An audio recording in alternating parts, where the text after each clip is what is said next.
Okay, so I want to talk about how we do not have to like immigrants. Okay, now this is more a North American based perspective, US American based perspective, but we don't have to like immigrants, especially these more recent or current immigrants. Okay, here's the thing, there's immigrants, these newer immigrants, these more recent immigrants are different.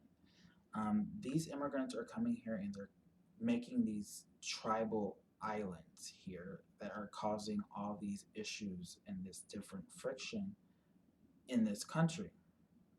Before, immigrants would come here and they would assimilate on a greater level, right? There was some sort of tribal towns, little Ethiopia, Chinatown, that way, that were sort of stepping stones and that type of thing. But that's not happening anymore. These immigrants are not assimilating at all. Actually, they're doing the opposite, and that's coming here and making these tribal islands, right? It's like those tribal towns, but larger and reinforced and more ingrained. Okay, it's they're taking it to the next level, where it's just essentially like as if the U.S. was a pond, like an under pond city, where these older immigrants were like frogs that hopped over here, hopped into the water and joined us. Maybe a lily pad to get acclimated and hopped in. Now these newer immigrants are just coming here and they're setting up a lily pad and they never join us. They're not coming here to be with us, work with us, join us. They shut up these tribal islands and they toss out these fishing rods just to take from us. Or it's getting to the point where it's uncomfortable, where you just instantly know that you walked into a tribal island because it's like no one speaks English. Um, it's just very tribal. It's just a very tribal culture vibe there. Okay, and then it's sometimes they'll discriminate against you, treat you with bias, that type of thing. You're starting to have this thing where people are looking at you like you're a foreigner. Foreigners coming here looking at us like we're foreigners. I'm not a foreigner. I have 400 years of roots here. Okay.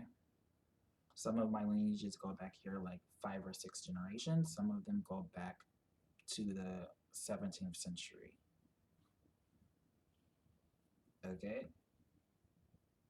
Mm, But you're looking at me like I am a foreigner from your tribal island. That's a problem.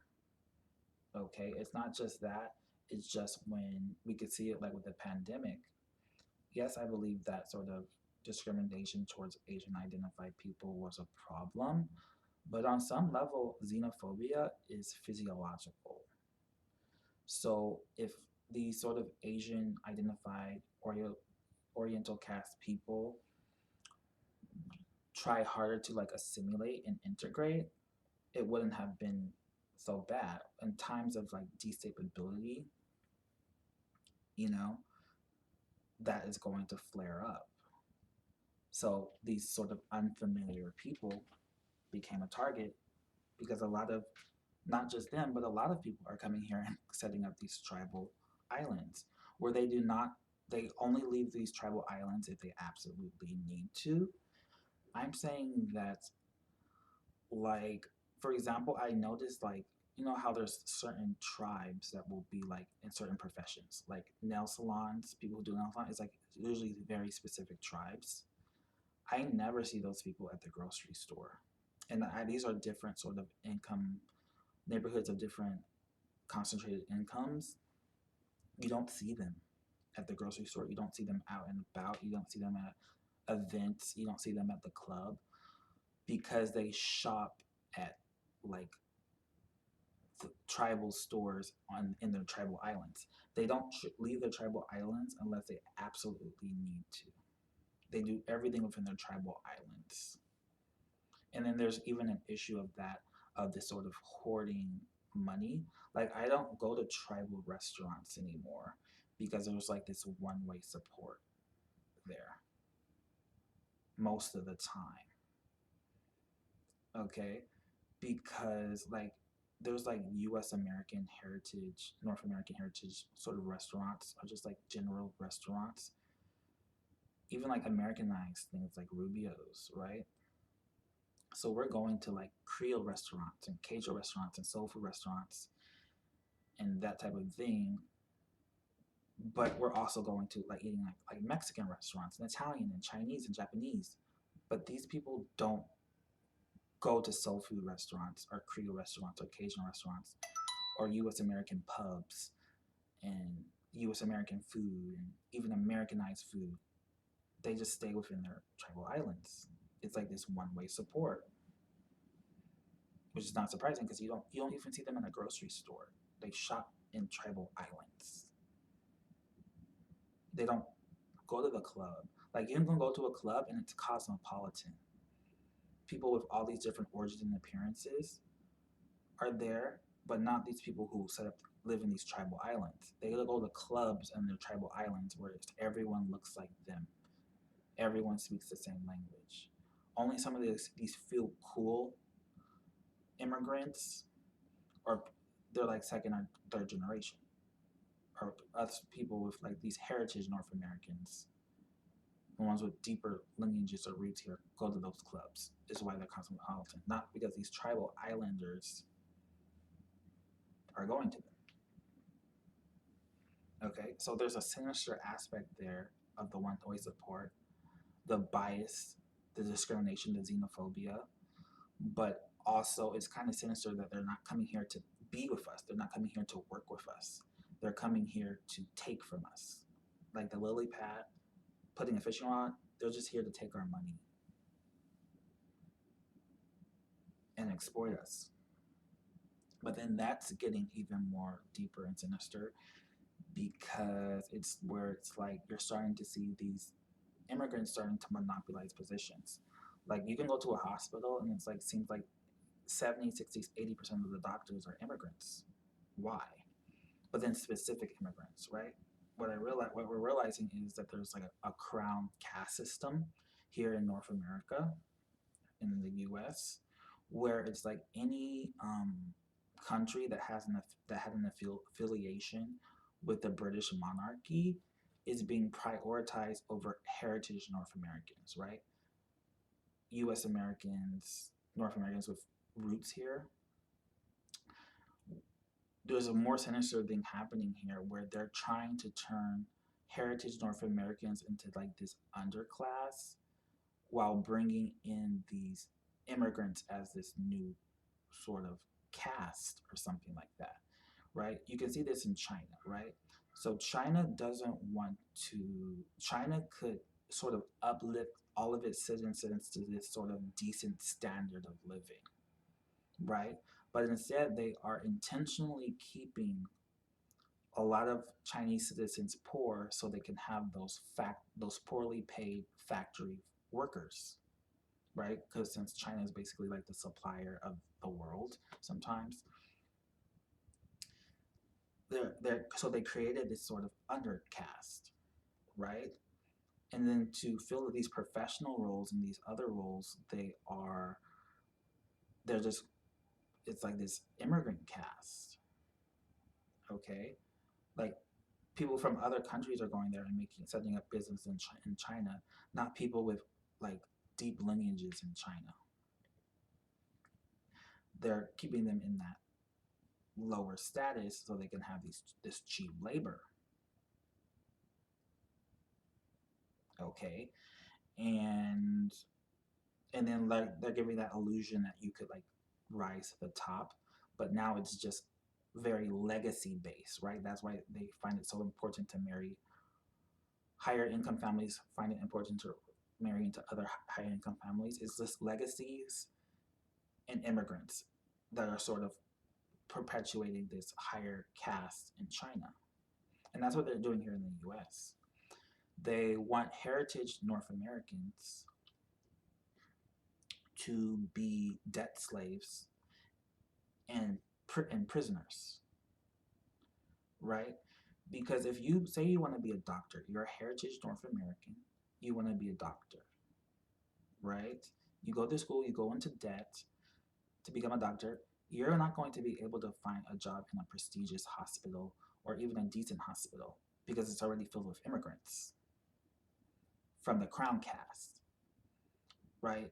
Nigeria and Britain and Australia, any country that had a connection with the British monarchy, they're being prioritized over heritage North Americans. Okay, India, you're gonna maybe you'll still be able to become a doctor, but like with lesser pay than average, like in the boonies, in the backwoods, in less desirable areas, maybe like in a prison or something, a doctor in a prison, because all the jobs are filled up, and that's like with a lot of professions. Okay, they they're pushing us to go to college, even though those jobs are not going to be available. Like some are, or they're less desirable, because they want us to go into debt. We'll have to take lower paying jobs or jobs that weren't part of our degrees or trades, and then we'll just be in debt working for these crown caste people, this immigrant caste. And then they want to turn us into prisoners, right? They're opening up all these private prisons. Um, they're criminalizing all these things inconsistently, hypocritically. Some people are making millions selling marijuana, but it's illegal in this state or country or city. They want prison laborers. They want prisoners for the prison industry. That's what their plan for heritage North Americans. You can see that in the media. Why are so many people in the media? It's overrepresented crown cast people, right? You can even look at the MCU to reflect the whole entire media landscape. Why are so many of them British and Australian and British Africans from like Nigeria? Like three Spider-Mans and two are British. That's just a coincidence? They're being prioritized over us, not just as a form of propaganda. They want us to be like infatuated with Britain and all these other crown cast countries. And then China's getting in it. You see this increase of like Chinese actors and Chinese citizen actors in these films. They're trying to brainwash us to be like, but you can notice that British people are overrepresented in the U.S. media. Like Timothy, whatever, he's a plant. They're saying, here, you love him now. Okay, that's not only a problem because those slots are essentially pre-filled for people of this crown cast, this immigrant cast. So if you want to become an actor, you might have to reconsider if you're a heritage North American because they're all filled up. Like 80% of the major roles on TV shows right now are like British for Black identified people. It's just British Africans or African immigrants from like British connected places. Okay. Um, because they're being prioritized over us. That's but that's just not just the media. That's in all professions. That's in everything. Okay, because they have this sort of plan for us. How they have the plan for these people in China. Okay, but then there's not just that. Look at like these immigrants from like these techie immigrants, right? They're giving them these visas for to bring basically busing in programmers and these other tech professionals. Like, why can't you? So we're investing all this energy into that, all this money into that. Why not make a high school program where a program in high school where you can teach programming in high school, coding in high school? Why don't you reformat programming in these colleges? If you look at them, there are a lot of outdated programming languages and that type of thing. Why don't you make this special program or scholarships to accelerate programmers and codings. What you rather pull them from a completely different country? Why you're prioritizing them? It's basically pre-filled slots. Like this is not us competing with these immigrants. Like that wouldn't be an issue. Like these immigrants from India, South Asia, we're not going into the same interview and then they're just saying, "Oh, I think they're the better candidate." They're coming in through the back door.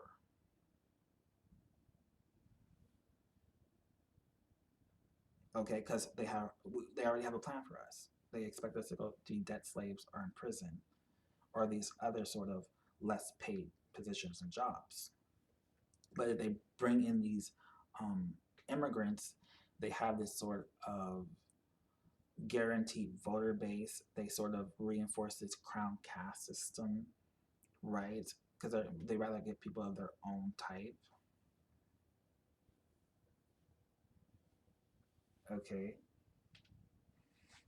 and then they can also divert us into these specific pathways of debt slave and prisoners and lower paid jobs. But then you have things like um, how there's this Oriental caste thing going on, like how there's so many Oriental caste people in like Seattle and San Francisco, like these sort of tech hubs, right? If you look at some of these tech companies, it's like 50-60% of the employees are the Oriental caste from like Korea and Japan and China. How is that possible? It's already kind of fishy and off how you guys concentrate into these very specific cities. Okay, like how like overall the Asian identified population is like what 6% or something in the US. Yeah, it's like 17, 18, 19% in like these different select cities, Seattle, San Francisco, and even San Diego and that type of thing. How so? Why do you do that? It still has that tribal island type of feel to it, but then they're also overrepresented in all these companies there, tech companies, gaming companies, and that type of thing. So you just happen to be the best person for the job. Like, first of all, how are you so confident that you're going to get these jobs at these companies? Based on your appearance, based on your cultural heritage. That's what it has to be.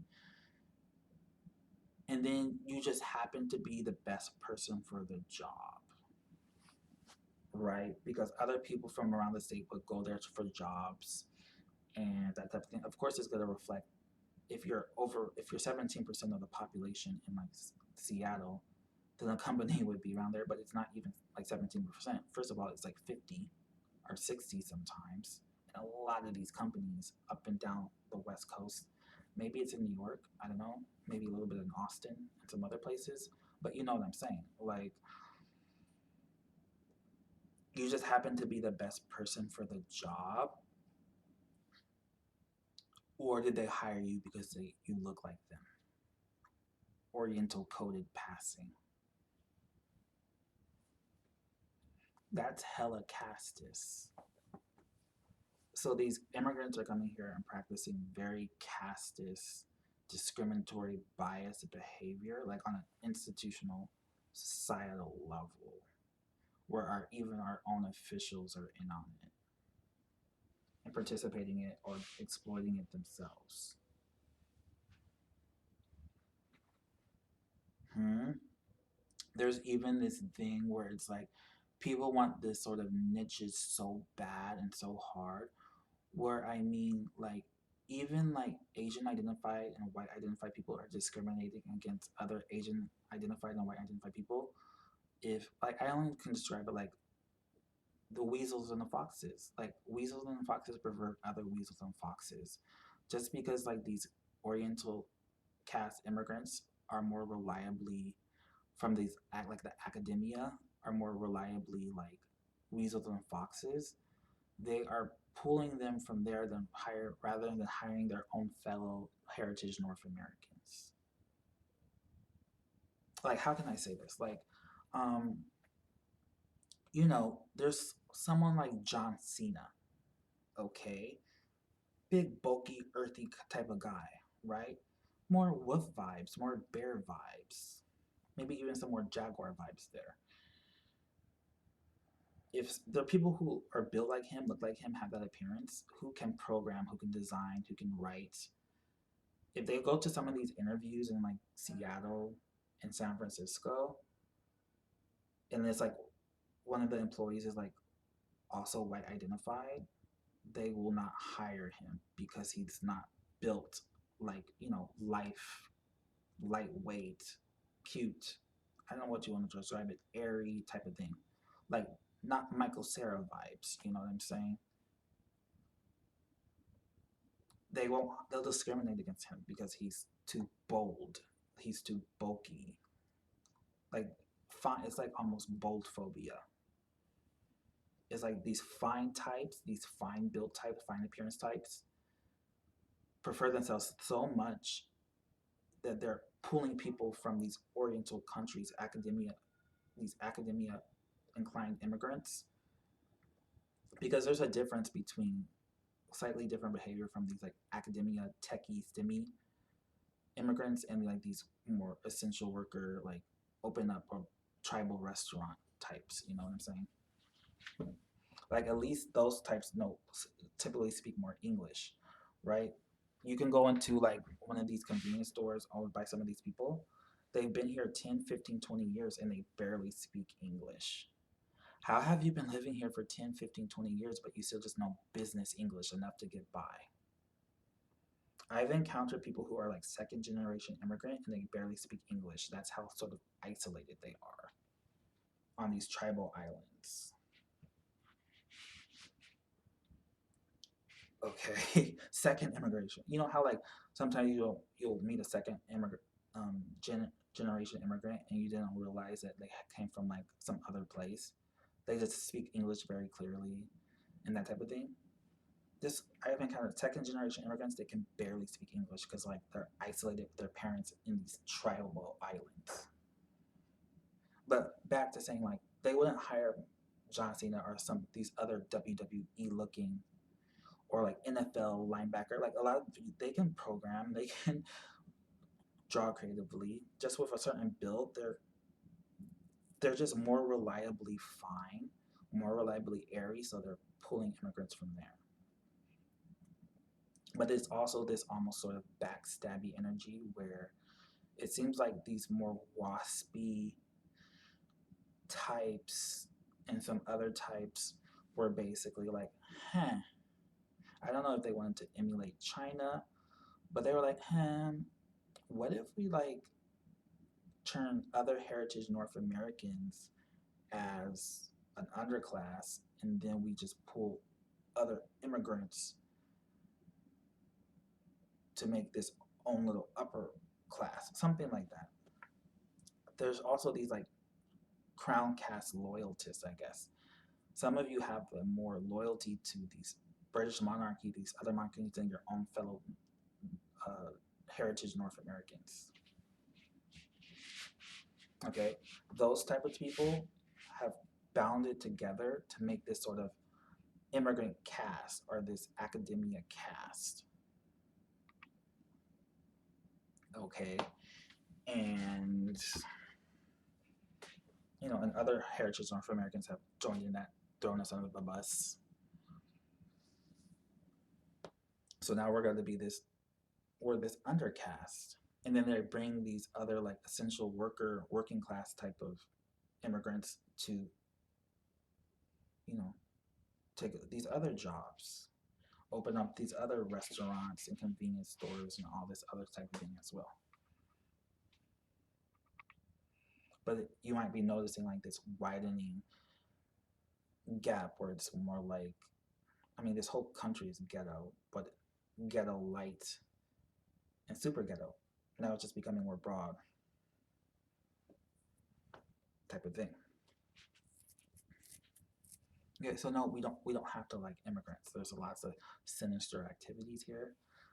Please don't come here. Like I just cannot imagine going to another country And I mean, I have thought about that, but then I realize how off it is, partly because of you guys. Like how some of us will go to Mexico and we make these little English speaking islands. Like, but even them, they still interact with other people and stuff. These are very strict, very casteist vibes and type of thing. And like, imagine moving to this random country like China. Like, wouldn't it be cool if you immigrated to China because you appreciate China and its values and its people and its culture? So you learn Chinese fluently before you move there, and then you integrate into the culture, and you might even marry someone with sort of deep Chinese heritage. But that's what people are doing the opposite. Please do not move here if you want to be like. Why do you move here to be foreign? I mean, other than the other sinister reasons I explained, but why do you? It's a more rhetorical question. Why do you move here to be foreign? Like, I don't want to see these. Like, I see a Greek Orthodox church. If you want to be Greek so bad, stay in Greece. And that's not calling out Greeks. I'm just saying apply that to anyone and anything. Like, I just don't see why you want to be tribal so bad when you can just stay in a place where your tribe is like the default or the mainstream. You're coming here and you're creating friction, the cultural clashes. There is a culture here. There's a national culture. There's a regional culture. Can you fluently learn English before you come here? Learn it fluently before you come here. I don't know what's happening at like it seems like all sort of professions and institutions are breaking down because no one's doing their job. Like, weren't you supposed to test people for knowing English? There's people who barely speak English here that come here now. Barely speak English at all. And it's causing friction. Do you like appreciate our culture? Do you believe appreciate our values? We do have holidays. We do have cultural events. Try tailgating with someone. I know some of you watch sports, but then you watch it at your little tribal island bar. Why don't you go tailgating and why not interact with your fellow citizens? Have you ever considered that? And this is also for the Afrocentrics and Eurocentrics and those type of people, heritage North Americans. You have deep roots here, but you're obsessed with Europe and Africa. They still exist. Move there. We need your focus here. We need your attention here. Why are you obsessed with what's happening in various European countries? If you're so obsessed, move there.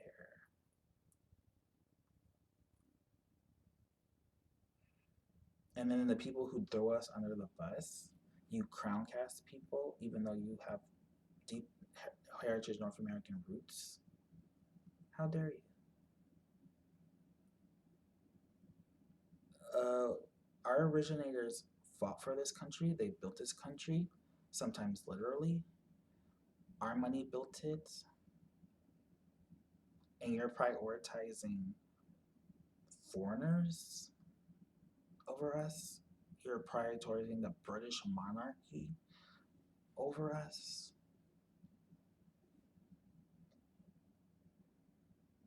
If you're so obsessed with Britain, why don't you just move there?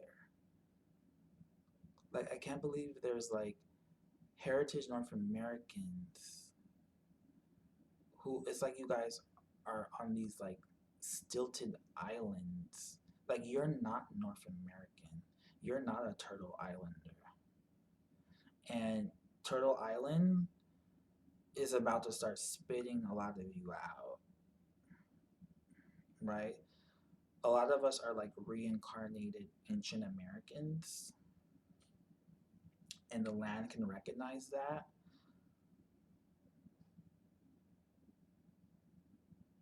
And it's recognizing some of you foreigners. And very soon, you're about to be tossed out of here one way or another.